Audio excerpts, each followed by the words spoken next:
नमस्कार। जगतगुरु भगवान श्री कृष्ण जी के चरणों में कृतज्ञतापूर्वक वंदन करता हूँ।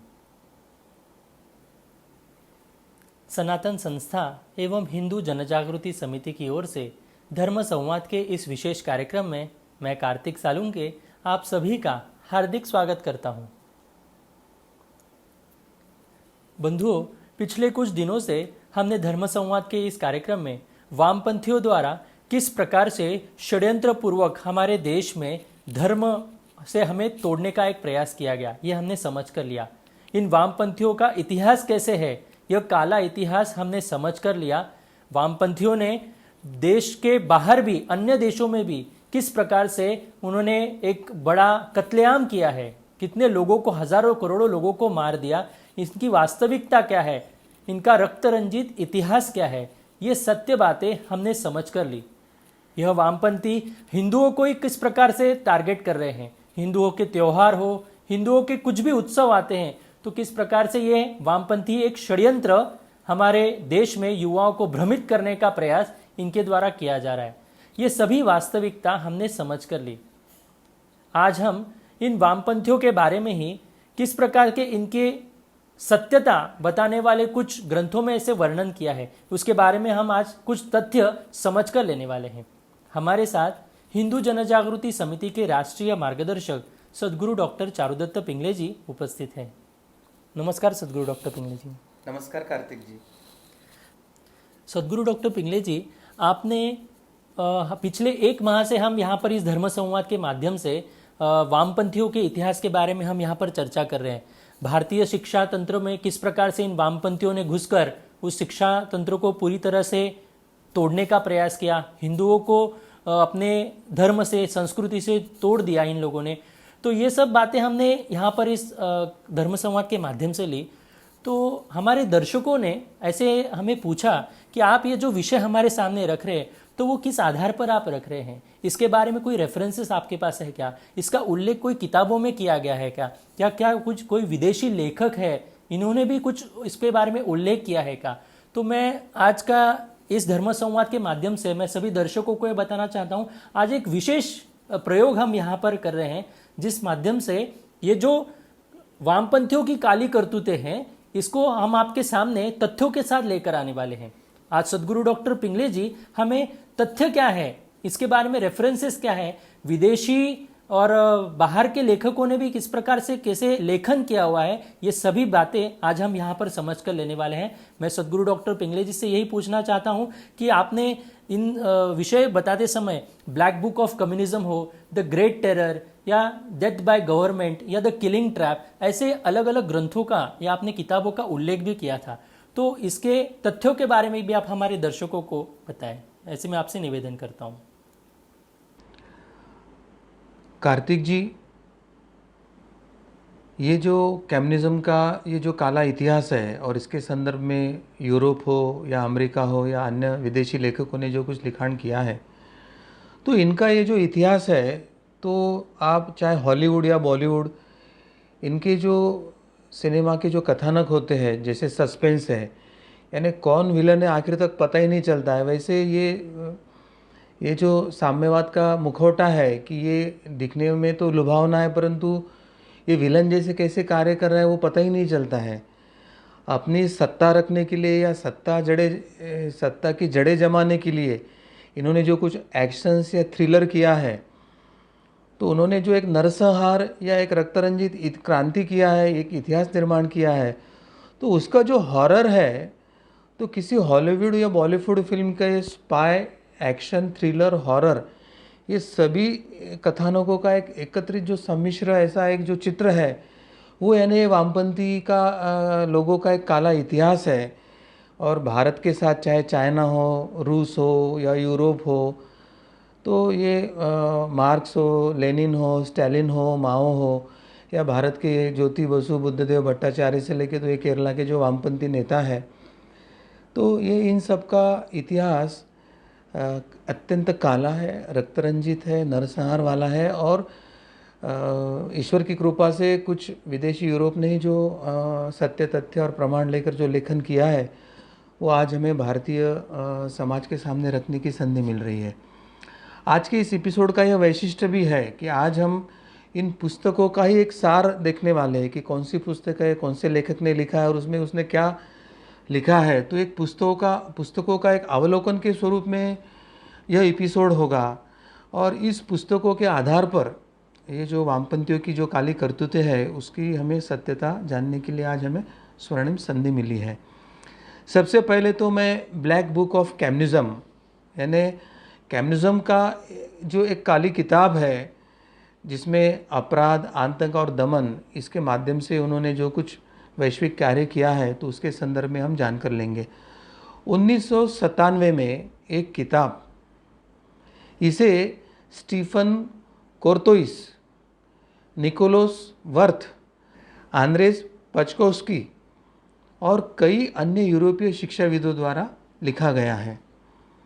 इसमें कम्युनिस्ट राज्यों द्वारा किए गए राजनीतिक दमन के इतिहास का दस्तावेजीकरण किया है, यानी डॉक्यूमेंटेशन हुआ है। इसमें तथ्य और प्रमाण के साथ उन्होंने इसमें रेफरेंस के साथ पूर्ण लेखन किया है।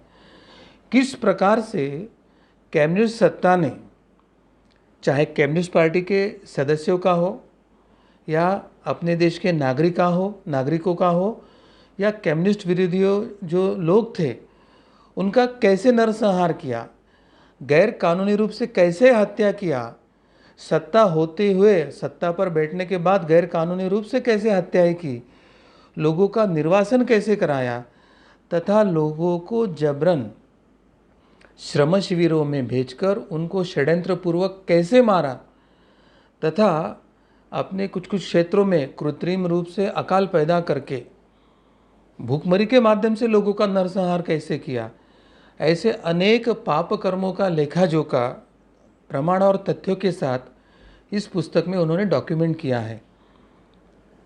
पुस्तक को मूलतः प्रथम फ्रांस में फ्रेंच भाषा में ही लिखा गया था। फ्रेंच भाषा में इसको ले लिव्रे नोइर दु कम्युनिज्म इस नाम से प्रकाशित किया गया था।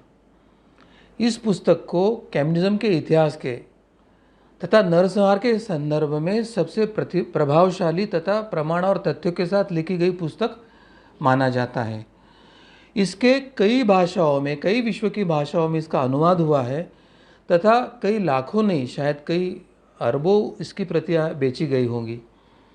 इस पुस्तक के अनुसार कम्युनिस्ट सरकारों द्वारा, यानी यहाँ पर यह महत्व की बात है कि कम्युनिस्ट सरकारों द्वारा, यानी विरोध में रहकर ये हत्याएं नहीं हुई है, कम्युनिस्ट सरकार में रहते हुए उन्होंने ये हत्या किया है।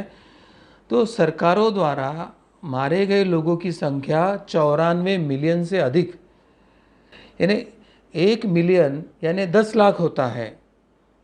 94 मिलियन यानी लगभग 10 करोड़ यानी 9 करोड़ 40 लाख के आसपास सत्ता में रहते कम्युनिस्ट लोगों ने ये मानवीय हत्याएं किया है।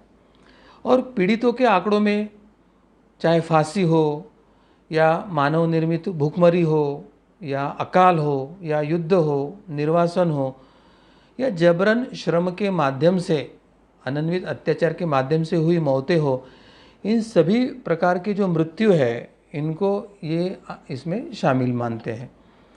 पुस्तक के जो लेखक है कोर्टाइज, वे साम्यवाद और नाजीवाद को थोड़ा अलग अलग मानते हैं। उनका कहना है कि कम्युनिस्ट शासन ने हिटलर के नाजी सेना द्वारा की गई 25 मिलियन पीड़ितों की हत्या, 25 मिलियन यानी 2 करोड़ 50 लाख के आसपास जो लोगों की हत्या नाजी हिटलर ने जर्मनी में किया था, उसके हत्या की तुलना में लगभग कम्युनिस्टों ने 100 मिलियनों को मार डाला। इसका मतलब करीब करीब 10 करोड़ लोगों को मारा है। यानी कम्युनिस्टों का ये जो नरसंहार है, ये रक्तरंजित इतिहास है, वो नाजी हिटलर के तुलना में 4 गुना अधिक भयानक और क्रूरतम है। इन लेखकों का दावा है कि हिटलर की नाजी सेना ने ये जो यहूदियों की सामूहिक विनाशों के जो तरीके अपनाए और उनके नरसंहार की जो कल्पना हिटलर के मन में आई, वह सब सोवियत के कम्युनिस्ट के अत्याचारों के एक इतिहास के माध्यम से उन्हें ये दिशा मिली है और कम्युनिस्टों के अत्याचारों के तरीकों को ही अपनाकर ये नाजी हिटलर ने ये 2.5 करोड़ से अधिक लोगों को, यहूदियों को उसने मार डाला था। कोर्तोइस का तर्क यह है कि सोवियत संघ के अपराधों को तो नरसंहार कहा जा सकता है और वे नाजियों के नीतियों से बहुत अलग भी नहीं थे। कम्युनिस्ट और नाजियों में दोनों में इतना ही अंतर है कि कम्युनिस्ट वर्गों के आधार पर, यानी ये अमीर है, ये गरीब है, ये शोषण करने वाला है, ये शोषित है, इस तरह से वर्गों पर आधारित करके उन्होंने ये 10 करोड़ लोगों की हत्याएं की थी। तो नाजी सेनाओं ने क्या किया था, वंश तथा प्रांतीय, यानी ये यहूदी थे और ये कैथलिक क्रिश्चियन थे, तो वंश के आधार पर फिर ये जर्मन थे और फिर वो गैर जर्मन थे, जर्मन में आए हुए आश्रित थे, तो इनके आधार पर ये उन्होंने वंश संहार किया था। तो the black book of communism ये जो है, तो इसमें इस संदर्भ में सभी जो है प्रमाण और तथ्य डॉक्यूमेंट किए गए हैं और ये कम्युनिस्ट के इतिहासों के लिए एक सबसे प्रमाण भरी, एक तथ्य भरी पुस्तक उसको मानी जाती है, जिसका रेफरेंस अभी पूर्ण विश्व ले रहा है। अब इस श्रृंखला में जो दूसरी पुस्तक आती है उसका नाम है the great terror, Stalin's purge of the 30s, यानी 1930 के दशक में स्टालिन ने द ग्रेट टेरर के नाम से उसको विरोध करने वाले अपने ही कम्युनिस्ट पार्टी के करीब 10 लाख कार्यकर्ता, यानी 1/3 कम्युनिस्ट पार्टी के जो कार्यकर्ताओं का उसने नरसंहार किया था। द ग्रेट टेरर या द पर्ज, इस नाम से उसने एक अभियान ही चलाया था जिसके माध्यम से यह नरसंहार किया था। तो आप समझ सकते हैं कि जो तानाशाह, जो वामपंथी तानाशाह राष्ट्र का अध्यक्ष अपने ही कम्युनिस्ट पार्टी के अपने विरोधी कार्यकर्ताओं को इतने बड़े पैमाने में, इतनी बड़ी संख्या में मार सकता है, तो उसने आम जनता या उसका रक्तरंजित या नरसंहार का इतिहास कितना क्रूरतम होगा। तो ब्रिटिश इतिहासकार जो है रॉबर्ट कॉन्वेस्ट, तो रॉबर्ट कॉन्वेस्ट की यह पुस्तक है जो 1968 में ही प्रकाशित हुई थी। इसने सोवियत इतिहास में से उस अवधि के एक जो वैकल्पिक शीर्षक को जन्म दिया गया था और जिसे ग्रेट पर्च के नाम से जाना जाता था, इस षड्यंत्र के ऊपर ही ये पूर्ण पुस्तक लिखी है जो 1930 के दशक में स्टालिन के कार्यकाल में रशिया में हुआ था। इस पुस्तक का एक संशोधित संस्करण, जिसे द ग्रेट टेरर और रीअसेसमेंट, यानी उसका संशोधित करने में उसको द रीअसेसमेंट कहा गया है, तो वो 1990 में मुद्रित किया गया था। तो सोवियत संघ में क्या होता उस समय, ग्रेट पर्ज ये नाम से एक सरकारी तौर पे अभियान चलाकर स्टालिन के विरोध में जो कार्यकर्ता थे, चाहे कम्युनिस्ट पार्टी में हो या बाहर हो, तो 1/3 कम्युनिस्ट पार्टी के सदस्यों का ही वहाँ पर संहार किया गया था। सत्ता में बैठा स्टालिन 1930 के दशक में जब उसने देखा कि अपने ही कम्युनिस्ट पार्टी के कार्यकर्ताओं का उसे विरोध हो रहा है, वामपंथी विचारों की निरर्थकता ध्यान में आने के बाद, तो उसने द ग्रेट पर्ज नाम से एक अभियान छेड़ा और इस षड्यंत्र के तहत उसने अपने ही पार्टी के 1/3 सदस्य, यानी करीब 10 लाख कार्यकर्ताओं को उसने मार डाला था।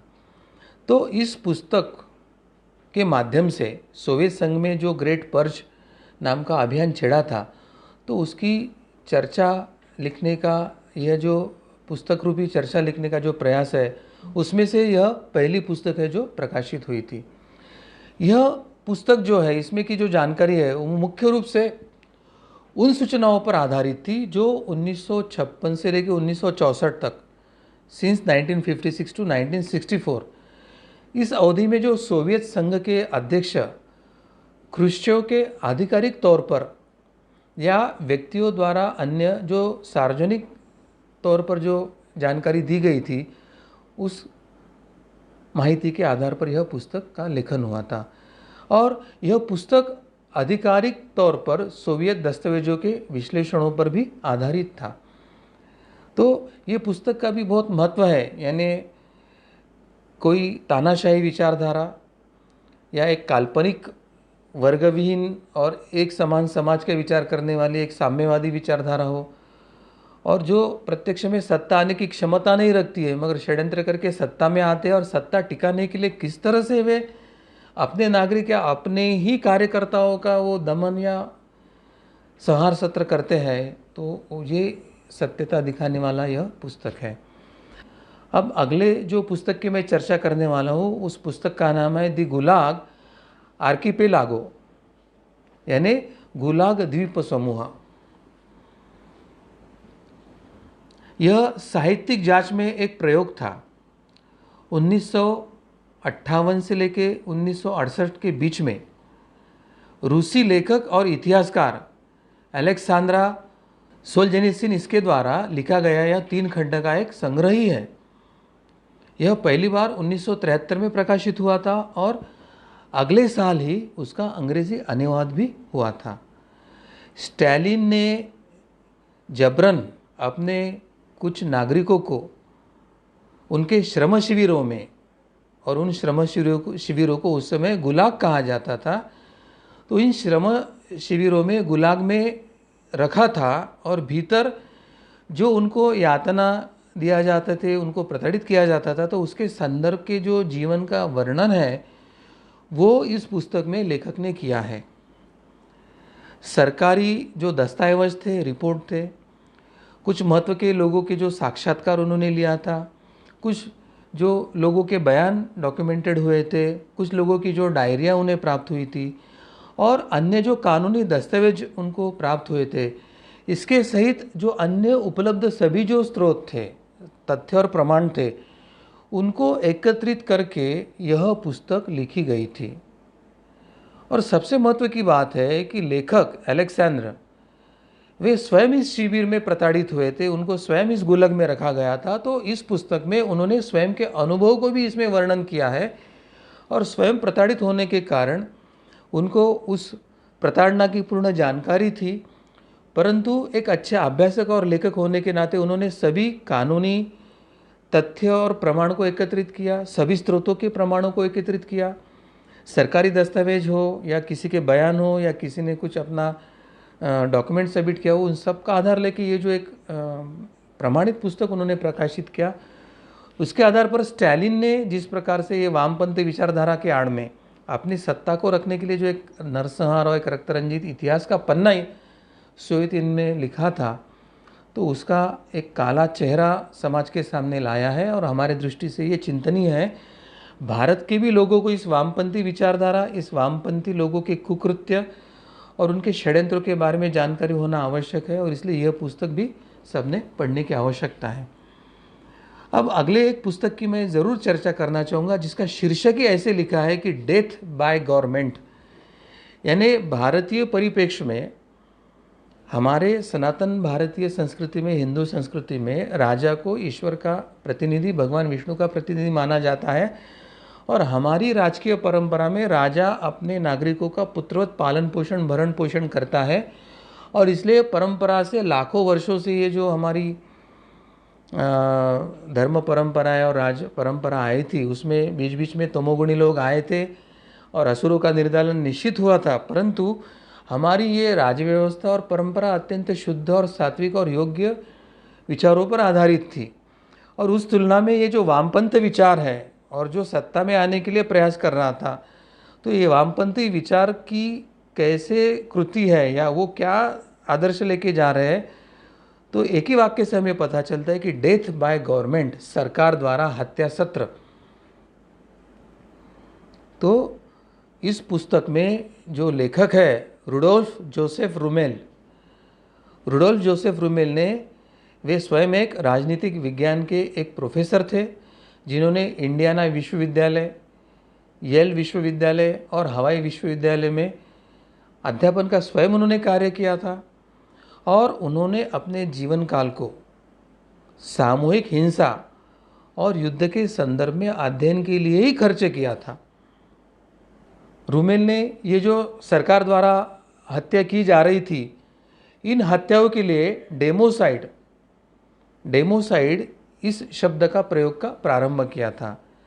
जिस तरह जीनोसाइड यह शब्द है और जीनोसाइड का अर्थ है वंश संहार, तो जीनोसाइड यानी वंश संहार के आधार पर उसने सरकार द्वारा हत्या के लिए डेमोसाइड इस शब्द का प्रारंभ किया था। और रूमेल का अनुमान है कि 20वीं शताब्दी के दौरान सभी सरकारों द्वारा जो मारे गए कुल लोगों की संख्या है वो 212 मिलियन इतनी बड़ी थी। 212 मिलियन यानी 21 करोड़ 20 लाख के आसपास यह संख्या थी। और इतनी बड़ी संख्या में से उसने कहा कि उसमें से केवल 1917 से लेकर 1987 तक विभिन्न कम्युनिस्ट शासनों द्वारा, विश्व भर के विभिन्न कम्युनिस्ट शासनों द्वारा 148 मिलियन लोग मारे गए थे, यानी 14 करोड़ 80 लाख लोगों को कम्युनिस्ट शासनों द्वारा ही मारा गया था। गहरे अध्ययन तथा शोध करने पर उन्होंने निष्कर्ष निकाला था कि युद्ध से होने वाले मौत के तुलना में डेमोसाइड से मरने वालों की संख्या कहीं अधिक है। डेमोसाइड सबसे महत्व का है कि सरकार प्रायोजित अपने विरोधकों का हत्या सत्र, और उसमें भी डेमोसाइड वो स्पेसिफिकली वामपंथी विचारधारा के लोग जो सत्ता में थे और उन्होंने किए द्वारा हत्या सत्र को उसने वो शब्द को उपयोग किया है। तो उन्होंने तर्क दिया कि राजनीतिक शक्ति और डेमोसाइड के बीच में एक संबंध होता है।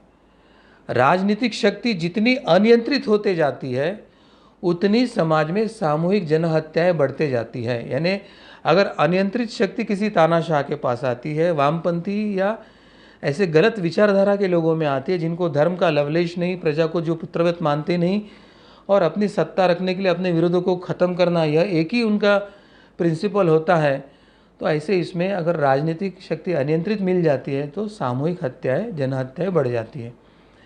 लेखक का निष्कर्ष था कि केंद्रित राजनीतिक शक्ति यह पृथ्वी पर की सबसे खतरनाक चीज है। रूमेल ने इस विषय पर गहरा अध्ययन करके 24 पुस्तकें लिखी है। उसके प्रसिद्ध पुस्तकों में अंडरस्टैंडिंग कॉन्फ्लिक्ट एंड वॉर यह एक है, तो दूसरा है पावर किल्स, यह उनकी दूसरी पुस्तक है। तीसरी पुस्तक में lethal politics, Soviet genocide and mass murder, तो अन्य पुस्तक में Chinese bloody century, genocide and mass murder, democide, Nazi genocide and mass murder और उसी के साथ डेथ बाय गवर्नमेंट, ऐसे उसके कुछ प्रमुख पुस्तकें हैं उन 24 पुस्तकों में से। तो हमें यहाँ पर सारांश रूप में क्या लेना है कि एक तो अनियंत्रित सत्ता, यह सामूहिक जनसंहार शांति काल में अपनी सत्ता को बचाने के लिए निर्दोष लोगों की हत्याओं के लिए जिम्मेदार होती है, यह उन्होंने एक साधारण सिद्धांत रखा। उसमें भी वामपंथी और ये जो उन्होंने चाइना का माओ का ब्लडी सेंचुरी का इतिहास दिया है या स्टालिन का जो इतिहास दिया है डेथ बाय गवर्नमेंट इत्यादि माध्यम से, तो ज़्यादातर उनका ये जो इतिहास है डेमोसाइड के नाम से, यह वामपंथी शासकों के ही राष्ट्र का इतिहास है, यह भी हमें समझ कर आता है। और अन्य जो इतिहास जो निगड़ित है वो चाहे मुसोलिनी हो या हिटलर हो, तो ऐसे तानाशाहों के ही कार्यकाल का है, परंतु ऐसे इतिहास का कोई संदर्भ हमारे भारतीय परंपरा के किसी राजवंश में या राजा में या भारतीय परंपरा में कहीं नहीं दिखता। निश्चित असुर जब प्रबल हुए, अधर्मिक हुए, सर्वसामान्य प्रजा या धर्मपरायण सामान्य लोगों के सुख शांति में वो बाधा करते थे, तो उनके निर्दालन का हमारा धार्मिक इतिहास जरूर है, परंतु वो अन्यायकारक नहीं, स्वयं की सत्ता जमाने के लिए नहीं था, तो सही मायने में धर्म और शांति की आनंद की स्थापना के लिए था। तो उसके तुलना में स्वयं की सत्ता रखने के लिए स्वयं के पार्टी कार्यकर्ताओं का नरसंहार, स्वयं के ही नागरिकों का नरसंहार, एक बड़ी विचित्र डेमोसाइड नाम का एक संज्ञा का उन्होंने वापर किया था, जो हमें समझ कर लेने की आवश्यकता है। अब एक अगले पुस्तक की अभी जो चर्चा करूँगा, द किलिंग ट्रैप, जिसको मृत्यु के जाल के नाम से भी हम हिंदी में उसको भाषांतरित नाम से जान सकते हैं। तो इस पुस्तक में 20वीं सदी के जो सामूहिक नरसंहारों हुए या जो कुछ राजनीतिक हत्याएं हुई थी या जो कोई जातीय वंश संहार हुए थे, उनका तुलनात्मक विश्लेषण प्रस्तुत किया गया है। इस पुस्तक के जो लेखक है मानुस मिडलार्स्की, वे सामाजिक आर्थिक परिस्थितियों और अंतर्राष्ट्रीय संदर्भों की भी यहाँ पर तुलना करते हैं।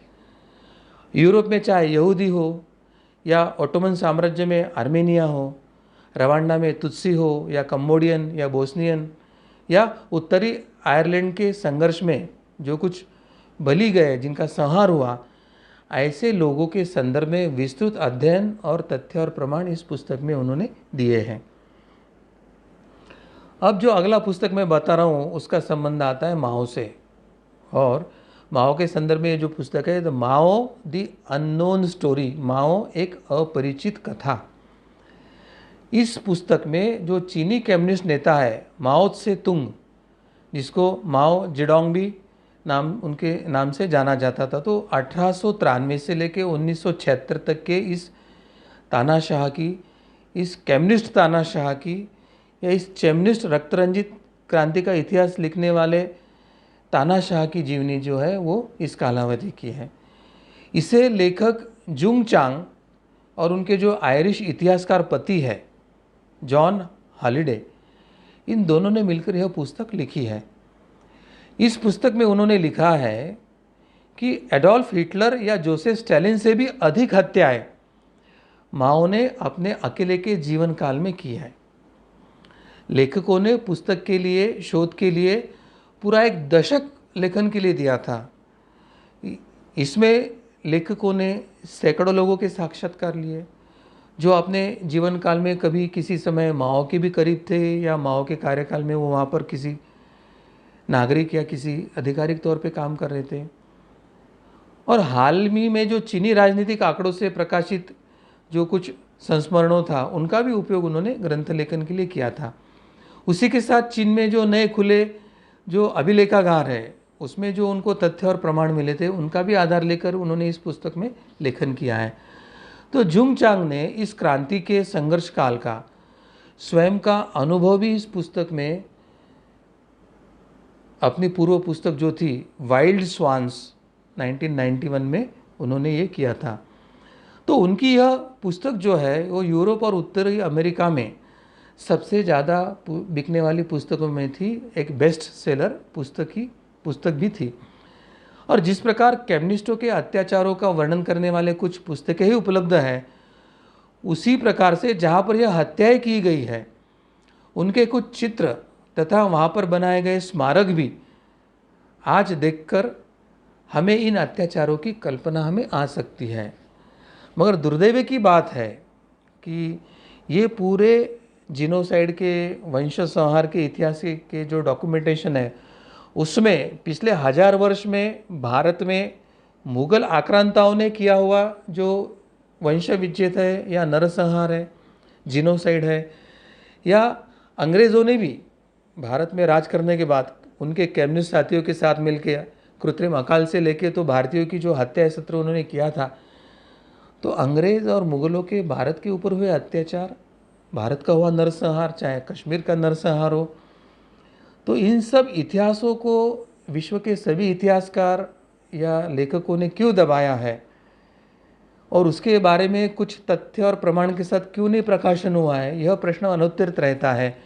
परंतु यह अनुत्तरित इसलिए नहीं रहता है हमारे लिए कि अब हमारे सामने पर्दाफाश हो चुका है कि जो स्वतंत्र भारत में हमें जो पहले प्रधानमंत्री और पहला सरकार मिला था वो सोवियतपंथी वामपंथी विचारधारा के प्रधानमंत्री थे, उनकी पार्टी थी वो सेक्युलर और वामपंथी विचारधारा की पार्टी थी, और वो भारत के वंश विच्छेद, जेनोसाइड और नरसंहार का इतिहास भारतीयों के सामने या विश्व के सामने लाना नहीं चाहते थे।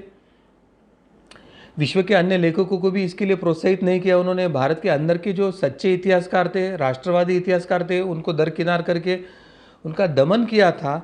तो एक तरह से अपने ही लोगों से प्रताड़ित हम लोग अभी हैं, और इसलिए भारत के 1000 वर्ष के नरसंहार, रक्तरंजित इतिहास और हिंदुओं के वंश विच्छेद का कोई इतिहास अभी विश्व के सामने नहीं आ पाया है। और अभी राष्ट्रवादी और राष्ट्रभक्त और हिंदू धर्मपरायण सरकार की यही जिम्मेदारी है कि ये सब सत्य तथ्य को अभी सामने लाए। और जैसे अगर माओ का, चीन के माओ का अगर नरसंहार उजागर हो सकता है, स्टालिन लेनिन का नरसंहार उजागर हो सकता है, मार्क्स, हिटलर और मुसोलिनी का अगर नरसंहार वंश विच्छेद उजागर हो सकता है, तो मुगल और अंग्रेज़ों ने जो भारत में नरसंहार किया है, वंश विच्छेद किया, उसको भी उजागर करने की भी आवश्यकता है। अभी ये जो तानाशाह थे, वामपंथी तानाशाह थे, और वो जो सामूहिक नरसंहार या सामूहिक हत्याकांड कर रहे थे, तो उन्होंने कुछ कुछ जगहों को चिन्हित करके वहाँ पर उन्होंने ऐसे कुछ केंद्र ही बनाए थे कि जहाँ वो चाहे श्रम शिविरों के नाम से हो या अन्य कोई है, वहाँ पर वो लोगों को जाते थे, सामूहिक रूप पे रखते थे और फिर उनका वहाँ पर सामूहिक हत्या की जाती थी। तो ऐसे में जो है, जो पहला एक जो सामूहिक हत्या का केंद्र था, उसको बुटोवो, ये रशिया के एक केंद्र है और रशिया की शूटिंग रेस से बुटोवो को जाना जाता था। तो जो अत्याचारी वामपंथी जोसेफ स्टालिन था, उसने जब द ग्रेट पर्च के नाम से अपने ही कम्युनिस्ट कार्यकर्ताओं की हत्याकांड का सत्र शुरू किया, या उसके विरोध में जाने वाले अपने नागरिकों का जब उसने हत्या सत्र शुरू किया, तो इस 1930 के दशक में उसने बूटोवो को ही अपने सामूहिक हत्या का तथा वहीं पे उनको दफन करके कब्रों का एक केंद्र करके प्रस्तापित किया था। और अधिकृत जो जानकारी है, तो उस जानकारी के अनुसार वहाँ पर 20,761 लोगों की NKVD, इस स्टालिन के गुप्तचर यंत्रणा द्वारा हत्याएं की गई थी। हत्या करने के बाद मृत व्यक्ति के परिवारों को कोई जानकारी दिए बिना वहीं पर कब्रस्तान बनाकर उनको दफनाया जाता था। इस जगह रशिया के ऑर्थोडॉक्स चर्च ने 1995 में अपने नियंत्रण में लेकर वहाँ पर मृतकों का एक स्मारक और तथा वहाँ पर एक चर्च भी उन्होंने बनाया था। तो यह है बुटोको की कहानी। अब कोमुनार्का, यह भी रशिया का दूसरा ऐसा स्थान था जिसे रशिया की शूटिंग रेंज कहा जाता था, या रशिया के सामूहिक नरसंहार का केंद्र करके माना जाता था। उसका नाम है कोमुनार्का। बुटोवो के जैसे ही इस स्थान पर भी अधिकृत जानकारी के अनुसार वहाँ पर 10,000 लोगों को NKVD, इस स्टालिन के गुप्त यंत्रणा द्वारा लोगों की हत्याएं की गई थी। तीसरा कुरापाती, यह बेलारूस का एक स्थान है। तो बेलारूस के स्थान को भी सामूहिक हत्या का एक केंद्र बनाया था। तो बेलारूस तो आज सोवियत यूनियन से मुक्त होने के बाद एक स्वतंत्र देश बना है, परंतु जब वो विघटन के पूर्व सोवियत संघ के राज में ही था, तो स्टालिन के द ग्रेट पर्च के हत्याकांड का यह एक बड़ा क्षेत्र था और यहाँ पर उसको सामूहिक नरसंहार का वो स्थान भी था। और विभिन्न शोधकर्ताओं के अध्ययन और उनके तथ्य और प्रमाणों के अनुसार यहाँ पर करीब करीब 30,000 से 2,50,000 तक के लोगों की हत्याएं की गई थी। और अमेरिका और रशिया के दरमियान जब शीत युद्ध समाप्त हुआ, उसके बाद जब अमेरिकी राष्ट्राध्यक्ष बिल क्लिंटन जब रशिया के दौरे पर गए थे, तो उसके यात्रा के दरमियान द ग्रेट पर्च के हत्याकांड के मृतकों के स्मरण में एक स्मारक वहाँ बनाया गया था। मगर होशियारी इतनी किया गया है कि जैसे बिल क्लिंटन वापस गए, उनके जाने के बाद इस स्मारक को वापस तोड़ा गया और फिर उसकी स्मृति नष्ट कर दी। तो इस तरह से यह भी एक जो बेलारूस का स्थान था, वह एक अत्यंत सामूहिक नरसंहार और हत्याकांड का एक प्रचलित केंद्र था, यह हमें ध्यान में आता है। अब कतिन यह पोलैंड के एक नरसंहार का स्थान था, जो एक वन के यानी जंगल के क्षेत्र में स्थापित यह स्थान था। अप्रैल और मई 1940 के आसपास कतिन में नरसंहार किया गया था। वर्तमान में यह स्थान आज पोलैंड के देश के आधिपत्य में है, लेकिन पहले वह स्थान सोवियत के सेना के कब्जे में था। सोवियत संघ और विशेष रूप से जो सोवियत की सीक्रेट पुलिस थी स्टालिन के समय, NKVD, इनके द्वारा द ग्रेट पर्च के हत्याकांड में यहाँ पर लगभग 22,000 पोलिश मिलिट्री या सैन्य अधिकारियों और बुद्धिजीवियों की सामूहिक तौर पर हत्या की गई थी। पहले इसी नाजी सेना के अत्याचारों का स्थान कहा जाता था, परंतु 1991 में सोवियत यूनियन में कम्युनिस्ट सत्ता का जब पूर्णतः अंत हो गया, उसके बाद रशिया के सरकार ने यह स्वीकारा कि यहाँ पर सोवियत सेना द्वारा पोलिश लोगों की, उनके मिलिट्री और बुद्धिजीवियों की सामूहिक हत्या की गई थी। इस हत्याकांड का नाम कटीन फॉरेस्ट के नाम पर रखा गया था, जहां कुछ सामूहिक कब्रों को पहली बार खोजा और उसके तथ्य और प्रमाण वहां पर मिले थे। यहाँ कुल मिलाकर 6 सामूहिक कब्रस्तान मिले। इस नरसंहार को एनकेवीडी, जो रशियन गुप्तचर संस्था थी, उनके प्रमुख लेवरेंटिया बेरिया, इनके प्रस्ताव में शुरू किया गया था तथा इसे स्वयं स्टालिन और सोवियत पोलिट ब्यूरो की पूर्णतः उसको अनुमति थी। इसकी अधिक जानकारी आपको वेबसाइट पर इस लिंक पर भी देख सकते हैं जो अभी आप स्क्रीन पर देख रहे हैं। स्क्रीन पे जो लिंक अभी हमने बताई है वह अभी हम चैट बॉक्स में भी डाली है, तो उस चैट बॉक्स पे लिंक पर भी क्लिक करके आप यह तथ्य जानकारी जान सकते हैं। अब इसके साथ कंबोडिया में भी कम्युनिस्ट क्रांति के समय एक भीषण नरसंहार हुआ था। कंबोडिया का प्राचीन संस्कृत नाम तो कंबोज प्रदेश है। यहाँ पर भगवान शिव की प्रेरणा से राजा कंबू ने अनेक वर्षों तक राज्य किया था और प्रत्यक्ष में यह एक नाग प्रदेश ही था। कंबोज के ऐतिहासिक राजवंश का संस्थापक श्रुतवर्मन था और इसके पुत्र श्रेष्ठ वर्मन राजा ने कंबोज को फुनान की अधीनता से मुक्त किया और खमेर में राजवंश चलाया। जयवर्मन द्वितीय ने यहाँ पर अंगकोर वंश का प्रारंभ किया था और अभी जो अंगकोर वट नाम से जो बड़ा विश्व का सबसे बड़ा जो हिंदुओं का मंदिर है वह भी इन्हीं के आधिपत्य में प्रारंभ हुआ था। उसी वंश के जो महाराज इंद्रवर्मन ने अनेक मंदिरों का भी प्रारंभ करवाया था। वह स्वयं संस्कृत और हिंदू शास्त्रों के जानकार थे। कंबोज राज्य का इतना विस्तार हुआ था कि संपूर्ण इंडोनेशिया, सैम यानी थाईलैंड, मलाया यानी मलेशिया, इन सभी तक उनका प्रभाव था और उनकी सेना, उनकी जो सीमाएं थी राज्य की, वह चीन तक फैली हुई थी। 1854 में फ्रांस का इस देश पर आधिपत्य हुआ। उन्होंने कंबोज को कंबोजिया और फिर कंबोडिया का उच्चारण करना प्रारंभ कर दिया। जिस तरह से भारत को इंडिया और फिर इंडिक स्टडीज़ इस तरह से उन्होंने विकृत किया, वैसे कंबोडिया को भी उन्होंने विकृत किया। जैसे अंग्रेज़ों ने भारत के साथ किया, वैसे फ्रांस ने उनके साथ किया। 1949 के द्वितीय विश्व युद्ध के बाद राजा नोरदम सिंहातुक ने स्वतंत्रता आंदोलन चालू रख के स्वतंत्र राष्ट्र फिर से बनाया। तो कंबोडिया में कम्युनिस्ट क्रांति के काल में, इस नास्तिक शासन के कार्यकाल में क्या क्या अनियमित अत्याचार हुए वह भी हम समझ कर लेंगे। 1975 में वहाँ पर साम्यवादी क्रांति में पोल पॉट नामक सत्ताधीश के पास एक नेतृत्व था। उसे चीन के माओ जेडोंग की पूरी सहायता होती थी। उसने खमेर रूज नामक सेना बनाकर सत्ता काबिज किया था। उसने उसे डेमोक्रेटिक कंपुचिया, यह एक अलग ही नाम दे दिया। खमेर रूज को मिलने वाले धन में से 90% धन उसे चीन के द्वारा ही प्राप्त हो रहा था। कृषि का सामूहिकरण करने के नाम पर उन्होंने शहरी लोगों को गांव में जबरन भेजना शुरू किया और इस अभियान को विरोध करने वालों की एक सामूहिक हत्या करना प्रारंभ कर दिया। इसमें 1975 से लेकर 1989 तक उसने करीब करीब 20 से 25 लाख लोगों को मौत के घाट उतार दिया था। 1975 की जनगणना के अनुसार कंबोडिया की 25% आबादी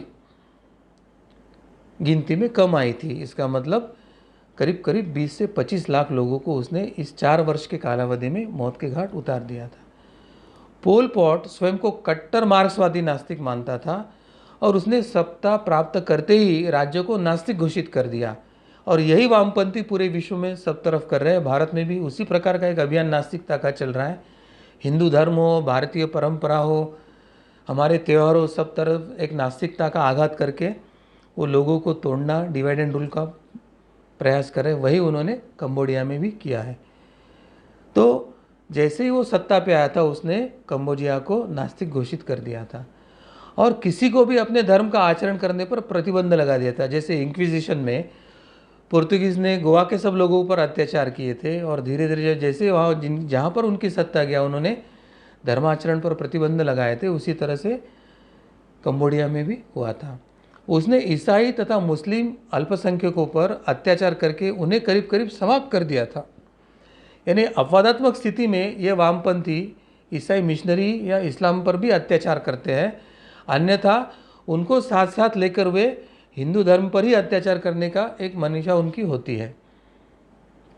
मुसलमानों को उसने बाहरी संस्कृति घोषित करके उनकी जो 132 मस्जिदें थी वह इस तानाशाह ने, वामपंथी तानाशाह ने जमींदोस्त कर दिया था। मुस्लिम के पास से कुरान जब्त करके उन्हें सुअर का मांस खाने की तथा सुअर पालने की ज़बरदस्ती किया था। और इसका विरोध करने वाले जो मुसलमान थे तो उसकी वो हत्या की जाती थी। और वर्तमान में चीन भी वही कर रहा है, उनकी कुरान पढ़ने नहीं दे रहा है, उनको दाढ़ी बढ़ाने में उन्होंने प्रतिबंधित किया है। चीनी भाषा का ही कुरान पढ़ना आवश्यक है, उनकी मस्जिदें गिराई जा रही है। फिर भी पाकिस्तान जैसे कट्टर या अन्य जो इस्लामी देश है वो चीन की इस करतूतों को अनदेखी करके चीन का साथ दे रहे। इसका मतलब क्या है वो अभी समझ में आता है। तो जब नास्तिकतावाद इतने चरम सीमा पर था कि इस तानाशाह ने करीब करीब 50,000 बौद्ध भिक्षुकों की भी हत्या किया था। और 1989 में वियतनाम के साथ युद्ध में पराजित होने के कारण पोल पॉट को थाईलैंड में सीमावर्ती क्षेत्रों में भागना बाध्य हुआ था। और वो जब भाग के चले गया तब वहाँ का नरसंहार बंद हुआ था। तो पोल पॉट यह तानाशाह उसने 4 वर्षों के कालावधि में 25 लाख से अधिक जनता का नरसंहार किया था। उसमें बौद्ध भिक्षु को मारा था उन्होंने, इस्लामी लोगों को मारा था और वहाँ की जो स्थानिक हिंदू नागरिक थे उनको मारा था। तो ये कंबोडिया भी एक तरह से एक नरसंहार का वामपंथी इतिहास का काला पन्ना और रक्तरंजित इतिहास और नरसंहार का एक प्रतीक बन गया था। तो वामपंथ का एक घिनौना चेहरा ये हर कदम पर ये पर्दाफाश हो रहा है और भारत को ये सब समझ के लेने की आवश्यकता है। तो कंबोडिया में ये कम्युनिस्ट शासन के अमानवीय अत्याचारों का लेखा जोखा क्या था? तो इस नरसंहार के कालावधि के दरमियान पोप पॉट और उसकी खमेर रूस जो सेना थी उसके जो अत्याचार थे वो मानव कल्पना की सीमा के परे ही थे। यानी मानव कल्पना नहीं कर सकता था, इतने वो अनन्वित अत्याचार कर रहे थे। उसके अत्याचारों के जेल से जीवित बची जो बोमेंग, यह एक व्यक्ति थी, उसने इन अत्याचारों का वर्णन एक विस्तार से बताया है।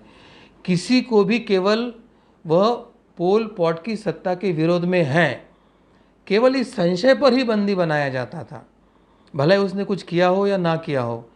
इतना ही नहीं तो उस व्यक्ति के साथ उसकी पत्नी और बच्चे को भी बंदी बनाया जाता था और संपूर्ण परिवार को ही वो बंदी बनाकर लेके जाते थे। पोल पॉट का एक वाक्य बहुत प्रसिद्ध हुआ था, आपको घास नष्ट करनी है तो साथ साथ में उसके मूल को भी नष्ट करना पड़ेगा। ऐसे वो एक वाक्य बार बार दोहरा रहा था। उसका अर्थ ये था कि किसी परिवार के एक सदस्य की अगर हत्या वो करेंगे तो हो सकता है कि उसकी हत्या के बाद उसके परिवार का कोई सदस्य पोल पॉट से कोई बदला ना ले। और इस डर और इस संशय के कारण वह किसी एक व्यक्ति को संशय के आधार पर पकड़ने के बजाय संपूर्ण परिवार को ही बंदी बनाकर लेके जाता था और सभी के परिवार को ही मार देता था। तो इतना घृणित और इतना एक संहारक उसका ये घिनौना काम वो करता था। और मारने के पहले बंदी बनाए गए व्यक्ति को अमानवीय यातना देकर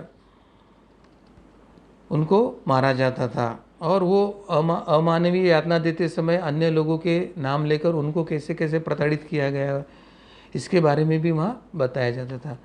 कई बार तो अनेक लोगों को उन्हें बंदी क्यों बनाया यही उनको पता नहीं होता था और उनको बताया भी नहीं जाता था। स्कूल बंद करके स्कूलों में उन्होंने तात्कालिक जेलों में परिवर्तित कर दिया। वर्तमान में कोरोना का राष्ट्रीय आपत्ति आया है तो उसके लिए स्कूल और इसकी एक मानवता के आधार पर अधिग्रहण करना पड़ता है, मगर ये तानाशाह इनको सामूहिक हत्या करने और जेल बनाने के लिए स्कूलों को अधिग्रहित करके शिक्षा संस्थानों को बंद करना पड़ा। यानी देश के भविष्य के बारे में कैसे विचार कर रहा है, उसको ना तो शिक्षा संस्थाओं से लेना देना है, ना हमारी पीढ़ी आगे सीखकर इस राष्ट्र को चलाए, ऐसे उसका विचार था। तो जिसका दृष्टि ही शॉर्ट साइटेड थी, तो वो इस तरह से देश और नागरिकों को बर्बादी करेगा। ये तानाशाह ने अपने उस केंद्र में अत्याचारों की इतना सीमा पार कर दिया था कि वहाँ के बंदी बनाए लोग स्वयं ही अत्याचारों से बचने के लिए किसी भी तरह से आत्महत्या करने का ही प्रयास करने लगे थे। लेकिन ये खमेर रूज सेना कोई भी बंदी या बंदीवान आत्महत्या ना करे, इसलिए सभी बंदीवानों के हाथ पीछे बांधकर रखा करती थी और उनको और प्रताड़ित करती थी। जब बंदी के पास से आवश्यक जानकारी प्राप्त हुई ऐसे लगा, या अन्य कोई जानकारी प्राप्त होने की कोई संभावना नहीं दिख रही है, तो ऐसे बंदीवानों को रात्रि में किलिंग फील्ड में लेके जाकर हथौड़े से या अन्य लोहे के साधनों से उनको मार दिया जाता था। यानी हत्या करने की भी जो उनकी प्रक्रिया थी वो अभी अमानवीय थी। उस समय खमेर रूज सेना को बंदी के लिए गोली का उपयोग करना भी महंगा लगता था। यानी गोली का उपयोग अगर किसी बंदीवान को मारने के लिए कर रहे हैं तो ये महंगी मौत है हमारे लिए, इसलिए हथौड़े या किसी लोहे के वस्तु से पीट पीट कर मारा जाता था। हत्या के समय बंदियों का आक्रोश लोगों तक ना पहुँचे, समाज तक ना पहुँचे, इसलिए लाउड स्पीकर पर खमेर सेना के गाने बड़ी बड़ी आवाज़ में लगा दिए जाते थे। बच्चों को मारने की और भी अमानवीय पद्धति उन्होंने अपनाई थी। वहाँ बंदी बनाए परिवारों के छोटे बालकों बच्चों को पहले तो माताओं से छीन कर ले कर जाते थे वे, और फिर किलिंग फील्ड में चांकीरी ट्री नामक पेड़ पर पटक पटक कर उन्हें मार डालते थे। शहर के डॉक्टरों को मार दिया था तथा कुछ खेतों में काम करने के लिए उनको शिविरों में भेज दिया था। शहर का अस्पताल भी उन्होंने जला दिया था। ऐसी स्थिति में कुछ अवयस्क युवकों को पकड़कर उन्हें मेडिकल क्षेत्र में शोध करने के लिए बेवजह उन्हें लगा दिया गया था। और ये पोलपाट तानाशाही जो वामपंथी था, उसने तो अंग्रेजी दवाई की उपचार पद्धति को एक पूंजीवादी यानी कैपिटलिस्ट मानकर उसका उपयोगी करने पर पूर्ण प्रतिबंध लगा दिया था। इस कारण इन युवाओं को मानव शरीर की कोई भी जानकारी न होते हुए भी उन्हें प्रयोग करने के लिए और स्वयं की दवाई खोजने के लिए कहा जाता था, जो कि एकदम अवास्तव ही था। इन प्रयोगों के लिए बंदी बनाए लोगों का उसने उपयोग किया और मतलब एक ये अलग अमानवीय अत्याचार उन्होंने बंदीवानों पर किया था। एक कैंप में बिना अचेत किए एक 17 वर्षीय लड़की का पेट चीरकर उसे फिर सिलाने का प्रयोग रात तक शुरू था। ये इतना अमानवीय जो अत्याचार है मेडिकल रिसर्च के नाम पर जो वो कर रहा था, और वेस्टर्न मॉडर्न मेडिसिन को एक तरफ से वो पूंजीवादी मानकर उस पर प्रतिबंध कर रहा है और स्वयं एक अनन्वित अत्याचार करके नई पैथी को ढूंढने का प्रयास कर रहा है। उसी प्रकार केवल हृदय की धड़कन देखने के लिए इन सीखने वाले युवकों ने एक बंदी का सीना फाड़कर रख दिया था और वो हृदय के स्पंदन को देखना चाहते थे। इस विभिन्न अत्याचारों के द्वारा 1975 के करीब 80 लाख जनसंख्या में से करीब करीब 20 लाख लोगों की हत्या पोर्ट पॉल और उसकी जो खमेर रूज सेना थी उसने वो किया था। 15 जुलाई 1989 को खमेर रूज सेना से सत्ता छीनने के बाद वहाँ पर जो नई सरकार आई, तो नई सरकार ने पोर्ट पॉल के विरोध में केस चलाकर उसे वांशिक जनसंहार के लिए दोषी घोषित किया था। 2001 में कंबोडिया के जनसंसद में इस नरसंहार में शामिल जो लोग थे उन पर केस चलाने के लिए एक राष्ट्रीय ट्रिब्यूनल बनाने की घोषणा किया था। लेकिन 1997 तक अमेरिकन सरकार ने इस अमानवीय वंशसंहार को मानने से इनकार किया था तथा पोल पॉट को बंदी बनाने का भी विरोध किया था। यह तथ्य हमें समझने की आवश्यकता है। भारत में हिंदुओं के वंश विच्छेद के संदर्भ में लेखन क्यों नहीं हो रहा है? भारत के नरसंहार के बारे में लेखन क्यों नहीं हो रहा है? 800 वर्ष मुगल और 200-400 वर्ष का जो अंग्रेज़ों का शासन है उसमें जो नरसंहार और भारत की लूट हुई उस पर क्यों नहीं तथ्य सत्य के साथ इतिहास लिखा जा रहा है? इसके भी तथ्य और कारण ऐसी बात में हमें मिलेगी, ये निश्चित है। इसका कारण यही था, अमेरिका का पोल पॉट को बंदी बनाने का विरोध करने का कारण यही था कि उसका वियतनाम के साथ युद्ध चल रहा था तथा वियतनाम के सहायता से नई सरकार ने पोर्ट पॉल की सत्ता उसने पलट दिया था। कंबोडिया की जो राजधानी है नाम पेन, इसमें उग्रवादियों के द्वारा जब सत्ता कब्जा करने के लिए अमेरिका द्वारा भी राजनीतिक सहायता उपलब्धि कराई गई थी, तो कंबोडिया के इस वामपंथी शासन को अमेरिका का काफ़ी समर्थन था। वहाँ की सत्ता उखाड़ने के लिए उग्रवादियों को भी अमेरिका सहायता कर रहा था। तो ये अमेरिका का भी एक रूप हमें यहाँ पर देखने को मिलता है, वो भी हमें ध्यान में रखना आवश्यक है। 1998 में पोल पॉट ने एक साक्षात्कार के दौरान इस भीषण नरसंहार का उसने प्रत्यक्ष में इनकार किया। उसने कहा था कि मैं नरसंहार नहीं, मैं संघर्ष कर रहा था, मैंने लोगों की हत्याएं नहीं तथा हत्याएं की नहीं है, मुझे बदनाम करने का यह षड्यंत्र किया जा रहा है। परंतु पोल पॉट की मृत्यु के बाद 1999 के एक साक्षात्कार में एक डच ने जो एक साक्षात्कार दिया था, उसमें खमेर रूस के द्वारा जो की गई हत्या थी उसके लिए उसने खेद व्यक्त किया था। तुओल स्लेंग इस जेल में उसके नेतृत्व में 17,000 लोगों की हत्या की गई थी। इन सभी हत्याओं के लिए उसने दुख व्यक्त करते हुए कहा था कि इस विषय में कोई भी जांच कमेटी बिठाने पर वह अपने कॉमरेड्स के द्वारा किए गए सभी अत्याचारों की पूर्ण जानकारी देने के लिए तैयार है। पोल पॉट की मृत्यु के बाद चीन ने अपनी भूमिका में बदल किया था और उसने कहा था कि उसने खमेर रूस की सत्ता का कोई भी समर्थन नहीं किया है। तो कंबोडिया के इस वंशसंहार के संदर्भ में year 0 the silent death of Cambodia, first they killed my father तथा द किलिंग फील्ड्स इस नाम की फिल्में भी वहाँ पर प्रदर्शित हुई हैं। कुछ पुस्तकों में भी इस वंशसंहार को काफ़ी प्रसिद्धि मिली हुई है। तो कंबोडिया में वामपंथी सरकार द्वारा किस तरह का एक वंश विच्छेद नरसंहार किया गया था, तो उसके साक्ष्य हमें यहाँ पर मिलते हैं। अब वामपंथी विचारधारा यह कैसे अमानवीय विचारधारा है, वामपंथी विचारधारा यह कैसे अत्याचारी विचारधारा है, तथा वामपंथी विचारधारा यह कैसे हिंदू धर्म की सभ्यता के विरोध में कार्य करने वाली विचारधारा है, तथा हिंदू धर्म की जो सभ्यता है वो कैसे विश्वहित की सभ्यता है, यह भी हमें समझकर लेने की आवश्यकता है। भारत के जो कम्युनिस्ट है, जो आज हिंदू समाज को आतंकवादी है ऐसा बताने का प्रयास कर रहे हैं तथा उनके अत्याचारों के संदर्भ में जानने के बाद ये वामपंथियों ने रूस में क्या किया, कंबोडिया में क्या किया, चीन में क्या किया, यूरोप में क्या किया, यह जानने के बाद आपको भी समझ में आया होगा कि मूलतः ये वामपंथियों की विचारधारा यही एक बर्बर अत्याचार तथा नरसंहार करने के संदर्भ की एक विचारधारा है। उसके तुलना में हिंदू धर्म की जो सभ्यता है वही वास्तविकता में मानव हित की, मानवता की सभ्यता है।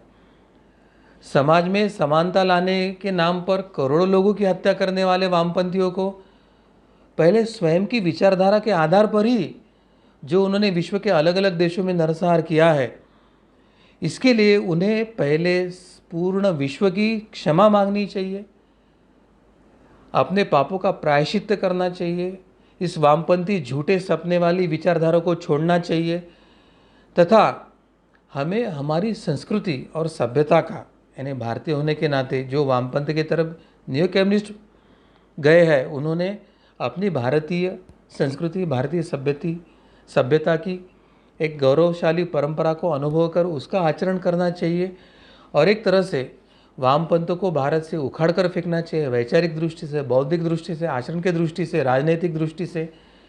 और भारतीय ये न्यू कम्युनिस्ट है जो भ्रमित है, काल्पनिक वर्गहीन समाज की कल्पना कर रहे हैं या वर्गहीन समाज के माध्यम से मुस्लिम तुष्टीकरण और मिशनरियों के साथ जाकर वो हिंदू विरोध कर रहे हैं, भारत विरोध कर रहे हैं, तो उनको वास्तविकता जानकर अभी भारतीय सभ्यता और परंपरा का अनुनय करने की आवश्यकता है।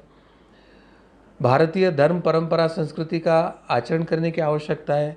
सही मायने में आनंद अनुभव करने की आवश्यकता है और सही मायने में विश्व को सुख, शांति और समृद्धि देने के लिए अब भारतीय पूर्वीय दर्शन, परंपरा, धर्म, संस्कृति, विचारधारा को पूरे विश्व में लेके जाने की आवश्यकता है। तो इसके लिए उन्होंने वापस वामपंथ से सनातन धर्म परंपरा, हिंदू धर्म परंपरा में घर वापसी करने की आवश्यकता है। तो मैं सभी को आह्वान करता हूँ कि वामपंथी का ये काला इतिहास, काला चेहरा, वंश विच्छेद करने वाला इतिहास, नरसंहार करने वाला इतिहास, वर्ग विच्छेद करने वाला इतिहास और इनकी जो रक्त रंजित इतिहास है, वो तथ्य को जानकर अभी सही मायने में संपूर्ण मनुष्य, प्राणी, वनस्पति और इस विश्व के पूरक ऐसे सनातन धर्म परंपरा के आश्रय में उन्होंने आकर भारत को विश्व गुरु बनाना हो या भारत को हिंदू राष्ट्र बनाना हो, इस अभियान में सभी को जुटने की आवश्यकता है।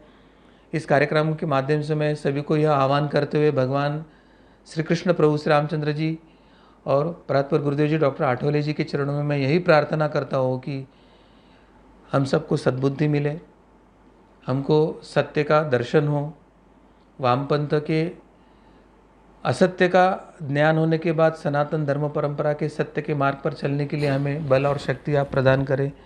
और इसी प्रार्थना के साथ मैं अपने वाणी को गुरु चरणों में विराम देता हूँ। आप सभी को नमस्कार। जी सद्गुरु डॉक्टर पिंगले जी, आपने अभी जो तथ्य हमारे सामने रखे हैं, इससे एक बात तो हमें स्पष्ट हो गई कि जिस प्रकार से हमारे सनातन हिंदू धर्म में बताया जाता है कि जो उस समय में अन्य युगों में जिस प्रकार से असुर होते थे तो वो मायावी रूप धारण करते थे, तो उनका दिखने का चेहरा अलग रहता था परंतु अंदर से वो एक असुरी रूप और असुरी वृत्ति रहती थी। तो वैसे ही इन कम्युनिस्टों के बारे में, इन वामपंथियों के बारे में ध्यान में आया कि इनका दिखाने का चेहरा कुछ अलग है, एक सोफिस्टिकेटेड लुक ये सामने हमारे सामने लेकर आते हैं, परंतु इनके अंदर भीतर जो एक असुर छुपा है उसकी सत्यता आज केवल यूरोपियन ही नहीं तो पूरे देश के अन्य देशों के लेखकों ने भी इसका किताबें इसके ऊपर लिखी है और आज तक हमारे सामने ये बातें आई नहीं थी। ये तथ्य जो आज हमारे सामने रखे हैं, इससे हमें इन वामपंथियों का रक्तरंजित इतिहास किस प्रकार से संकलित किया गया है, किस प्रकार से लिखा गया है और केवल भारत में नहीं तो अन्य देशों के लेखकों ने, यूरोप हो, अमेरिका हो, इन देशों के लेखकों ने भी लिख कर रखा है। तो मेरा सभी दर्शकों से यह अनुरोध है कि ये जो किताबों का उदाहरण जो यहाँ पर दिया गया, इसके बारे में सद्गुरु डॉक्टर पिंगले जी ने हमें जानकारी दी है, वो आप सभी इसका अध्ययन करें, ये पढ़ें और हमारे आज के युवाओं को इस सत्य परिस्थिति के बारे में हमें अवगत कराना ये हम सभी का कर्तव्य है। मैं सभी से ये अनुरोध करता हूँ कि आप सभी इस कार्य में समिति के साथ भी जुड़े, हम सभी एकत्रित मिलकर हमारे देश के युवाओं को इसके बारे में अवगत कराएंगे और हिंदू धर्म के प्रति उनकी श्रद्धा बढ़ाकर पुनः एक बार हिंदू राष्ट्र स्थापना के लिए उन्हें प्रेरित करेंगे। भगवान श्री कृष्ण जी की असीम कृपा से धर्म संवाद का आज का यह कार्यक्रम यहीं पर संपन्न हुआ, ऐसे मैं घोषित करता हूँ। नमस्कार।